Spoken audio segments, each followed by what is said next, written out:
वाढवणा जिल्हा परिषद मतदारसंघ हा फक्त 1997 साली भारतीय जनता पार्टीच्या ताब्यात होता। त्याच्यानंतर तिथं सातत्यानं काँग्रेस पक्षच निवडून येत गेला।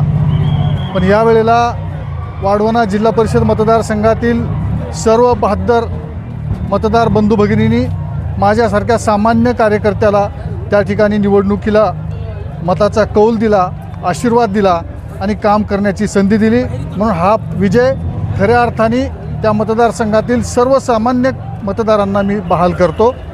आणि भारतीय जनता पार्टीचे नेते, राष्ट्रवादी काँग्रेस पक्षाचे नेते, अर्थातच माननीय संजय भाऊ बनसोडे साहेब, आमचे जिल्हाध्यक्ष माननीय बसवराज पाटील साहेब, संभाजी भैया पाटील निलंगेकर साहेब, अभिमन्यूजी पवार साहेब, रमेश आप्पा कराड साहेब, या सर्व मान्यवर नेत्यांनी माझ्यावर विश्वास टाकला।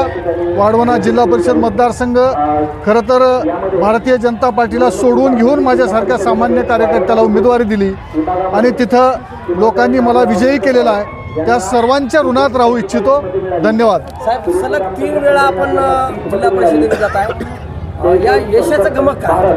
अर्थातच अत्यंत निष्ठेनं लोकांच्या प्रती काम करत राहणे, प्रामाणिकपणाने लोकांमध्ये मिसळून काम करणे, विकासाच्या गोष्टी करणे, विकासासाठी निधी खेचून आणणे, आरोग्याच्या क्षेत्रात सामान्य पीडित असलेल्या माणसाला आरोग्याच्या सेवा पुरवणे, हा तर मी गेल्या 25 वर्षापूर्वी सुरू केलेला यज्ञ आहे।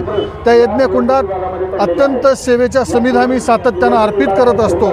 म्हणून आरोग्य सेवेसाठी ज्या ज्या लोकांनी माझा त्या उपयोग घेतलेला आहे, ज्या लोकांना आरोग्य सेवेचा लाभ झालेला आहे, त्या लोकांचे आशीर्वाद निश्चितच मला यावेळी 3ऱ्यांदा निवडणुकीमध्ये विजयी करत आहेत।